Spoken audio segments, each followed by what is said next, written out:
A few years ago, I decided to teach a 3-day workshop called the Sacred Rest Camp. And something very unusual happened.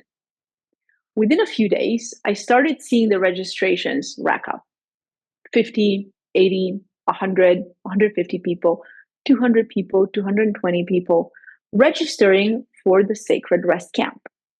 And I started getting emails and messages that said, Galina, I signed up for your sleep thing.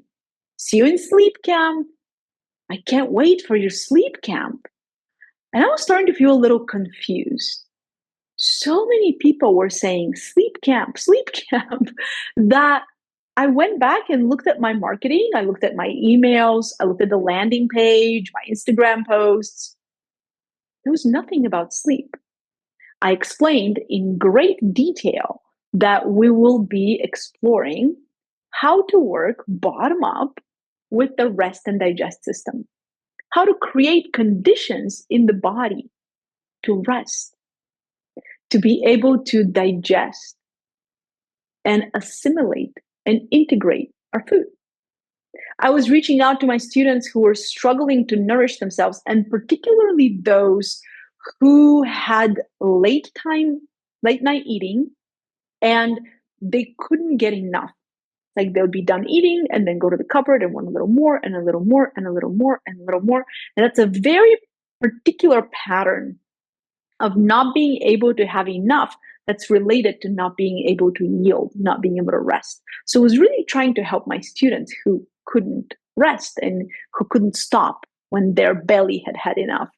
Their belly had had enough, but their cranial nerves and their rest and digestive and social system hadn't had enough, right? So that's what I was trying to help them with.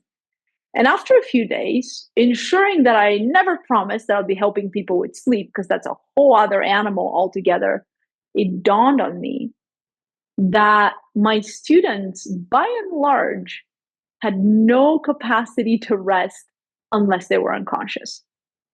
And I was sharing that with them, and they were laughing so hard. And it's always good when we can have a light day with ourselves. But also, it gave us all a really good insight into this idea. What is rest? And how do I rest without going unconscious? Everybody was really struggling with that.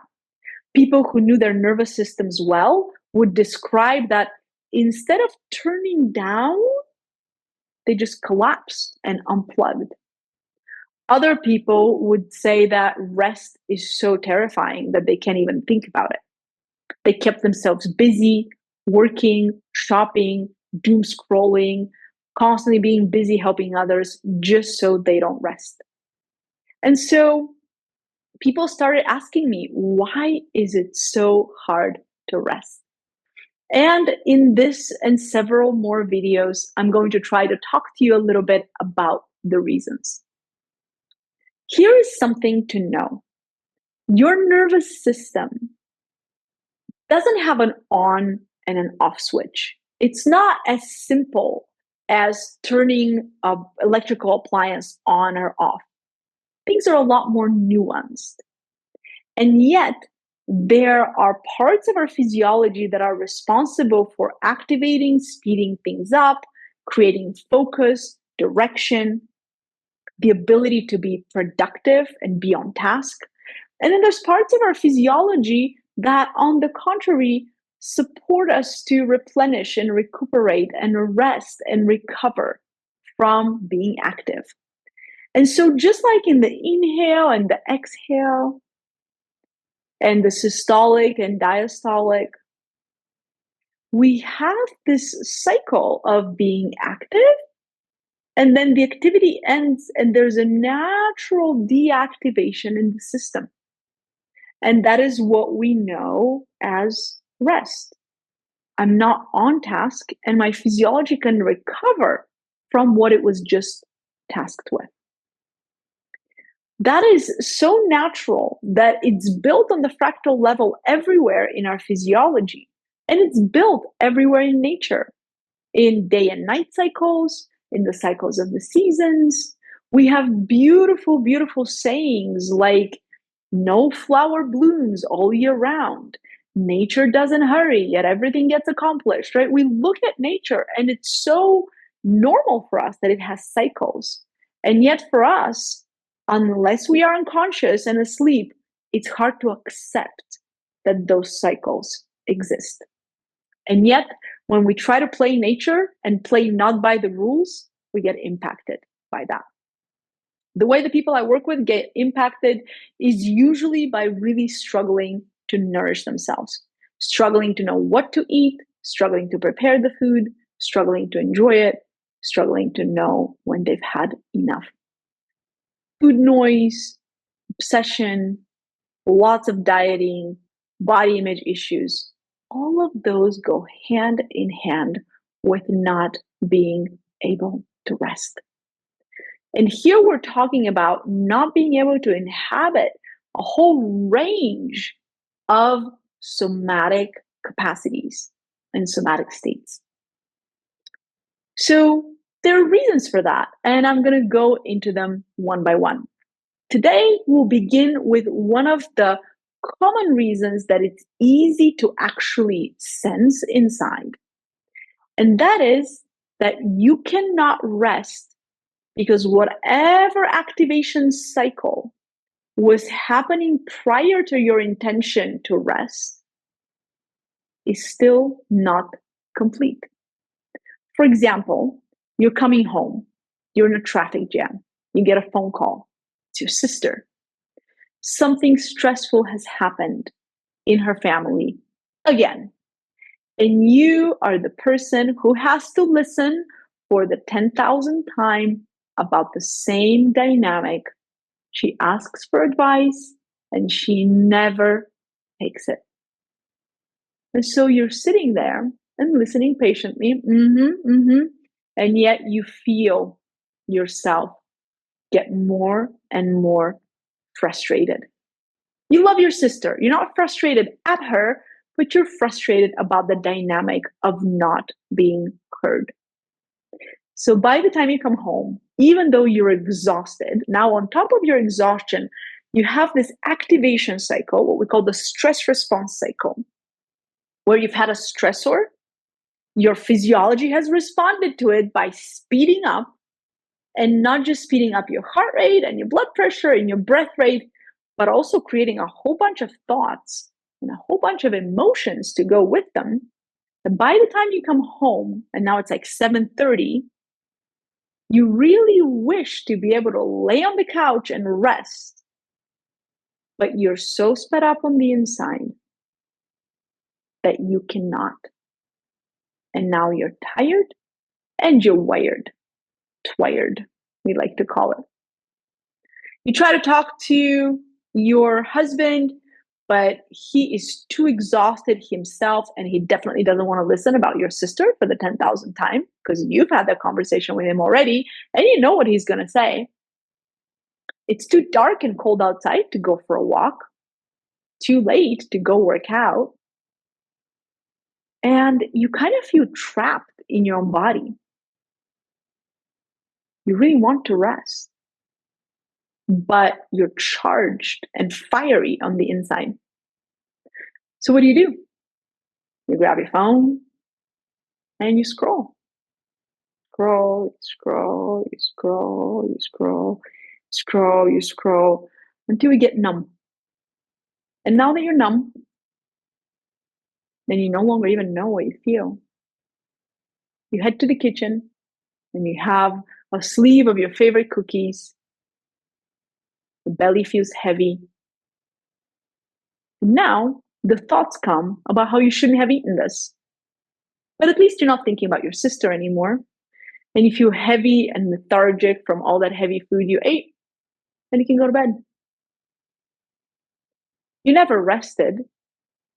You tolerated, you endured the unpleasantness of the activation, numbed yourself from it, and then made yourself feel a little better with some comfort food. But you didn't really take care of the emotions or the energy of what was arising. And so you didn't actually get to rest.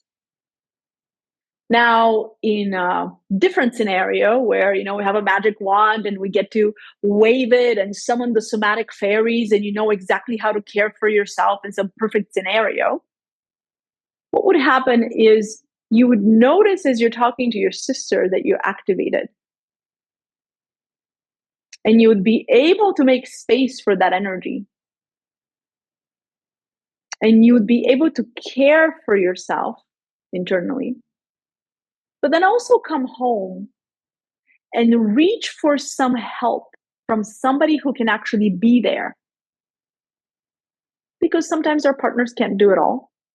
Hopefully, there's a trusted someone you can reach to so that you could complete that cycle with them. You could speak about it, you could feel it, you could get to the peak of it, and then you could settle and calm down as a natural outcome of just being done with that energy. Because every state, every somatic state, every nervous system state, every emotional state has a message. And your job is to receive it. So as you've received the message, both in sensation and experience and sensory motor responses and the attachment responses, you've received that message and it's clear, then you can close that tab, you can X that tab, and then rest can come naturally. We cannot make ourselves rest.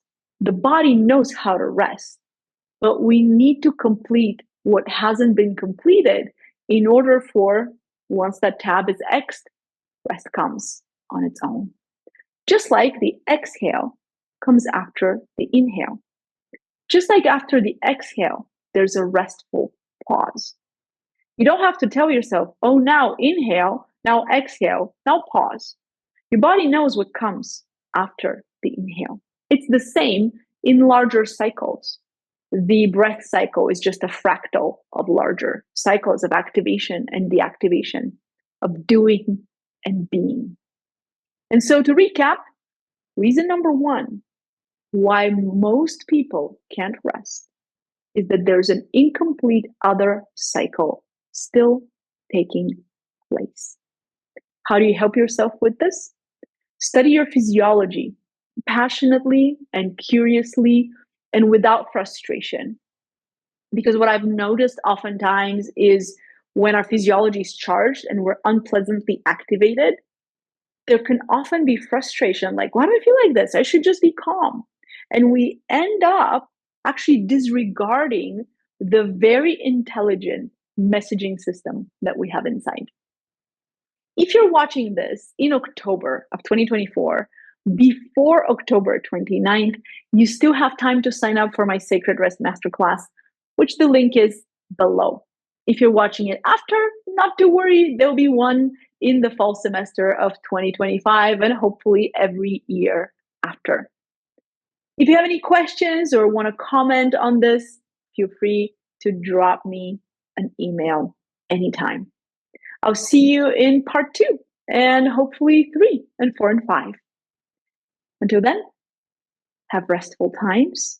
And if you can't rest, remember, there's always a reason.